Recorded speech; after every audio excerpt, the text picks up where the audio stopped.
that the gimmick will work because of the punish. But with Marth, I'm less afraid, and thus it's just a gimmick. Makes See a what lot I mean? of sense. It doesn't have the same power. I see. So there's a fun. I almost feel like, you know, there's a story of like fish. They're like swimming, and then another fish comes up, and they're like, "Hey, something about what?" It says something about water, like the water's filling. The fish are like, "Wait, what's water?" They don't even know what it is. They just live in it. Right. I feel like Nintendude's lived with wobbling too long. He doesn't even realize that it was a psychological factor for the opponents. For sure. That's how I feel. No, it makes a lot of sense. I think there's certain players that just lend themselves really well to certain characters, and no matter how much work they put into a specific secondary, it's just not the same because it doesn't fit their natural playstyle as well. And I definitely feel like with Marth, as much as people complain about Marth being whack, you know, you do need to really commit to the character. Oh, yeah. And there's moments where, actually I was talking to Toph last night about Zane, and one of the reasons that Toph was saying it's like a piece of evidence that he's super legit is that Toph never sees Zane go for like those hope and a prayer dash attacks that Marths go for. Yeah, so dash attack is a move that will work against 99% of everybody you play, just because no one can conceive of how far that move goes. Oh my God, it goes so far. Yeah. But if you play a good Marth enough times, you'll eventually learn the distance and you'll learn to punish it on reaction. Right. It like actually doesn't work in the way that it works versus people who aren't ready for it. Right. And Zane doesn't go for dash attack in that way of like just hoping that the opponent's not ready to handle it. It's basically like overshooting as a move. Like it is. It's literally the ultimate overshoot. Yeah. And it's so easy to do, and you can just throw it out for a long time. But wow, that was sick. Yeah, that was sick, Mike. That was legit. Yeah, we'll see what Pillars has got in store. It's kind of interesting that Pillars is not a Falco. Maybe he started as a Falco. You know? Maybe he did. Would think. Oh, and yeah, this should be. So that doesn't work anymore, right? Wait, which part? Ooh. Counter doesn't reliably work anymore. It depends on the situation. Ben SW does not get hit by a counter. That means it doesn't work anymore. It depends on, like, so that situation, I think it's pretty safe. IBDW Ang under it or not? I think he could, but it would be difficult still. From that spot, he was right below the ledge there. Well, he wouldn't have picked that spot up. Yeah, that's what I mean. So basically, it doesn't work unless you mess up and do an up B in a bad spot. Okay, and then, I see. So you're saying maybe Nintendude countered on reaction. Yes, I think so. Knowing that the Fox angle was not safe. Exactly. Which I'm not sure.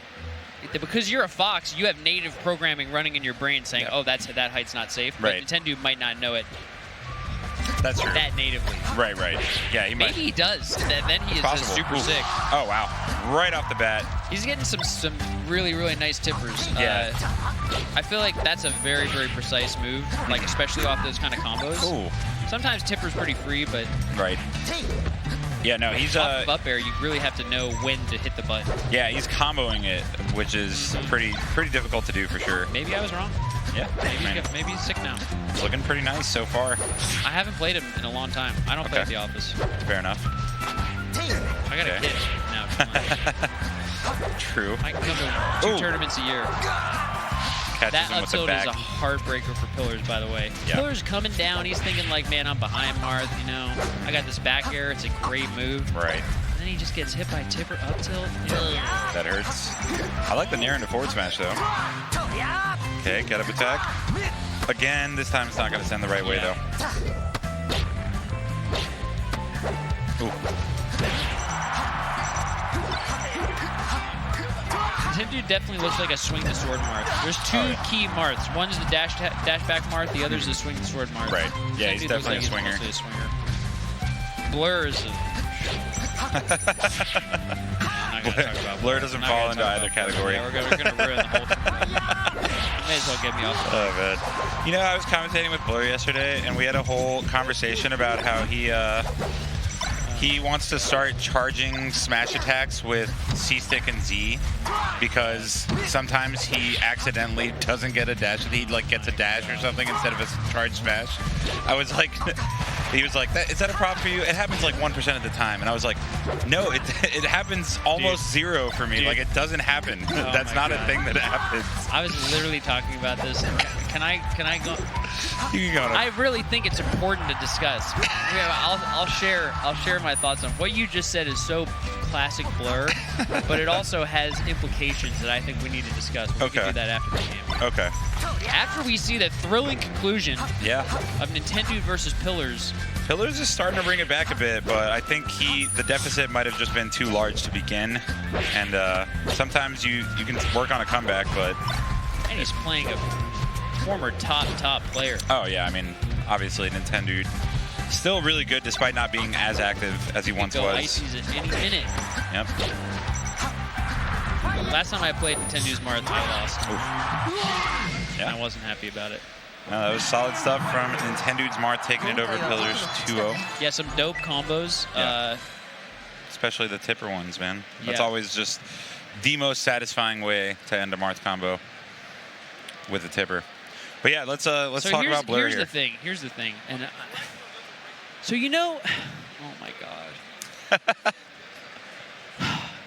Here's the thing that keeps me up at night chilling. Okay. The thing about Melee is that there's a windscreen. You've heard me talk about the windscreen? Right. The windscreen ultimately tells us who is good and who is bad. Right. A lot of things in life, there's no windscreen. Commentary, as one example, we have no windscreen. Yeah. We think that we're good or not just based on our ability to take data in from the world. Right. But this is also true in most of business. Like most of business, you don't really get clear, did we do good or did we do bad? Right. The thing about Blur that makes me so upset is that, like, Blur remains convinced, right, that, like, he's good at the game, but I feel like he's always considering these questions that are of zero importance. In other words, he spends so little time asking, how do I take stocks and preserve mine to win games? Right. Instead, he's asking, maybe I should start using C-Stick and Z to charge And smash I attack. have seen firsthand in my career in the business world, I'm not going to name any companies, I've worked at multiple companies, but there are business units dedicated to asking the question of, should we charge smash attacks with C-Stick and Z?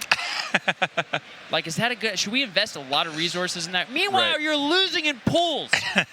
Can we talk about how we win games, please? I see what you're getting at.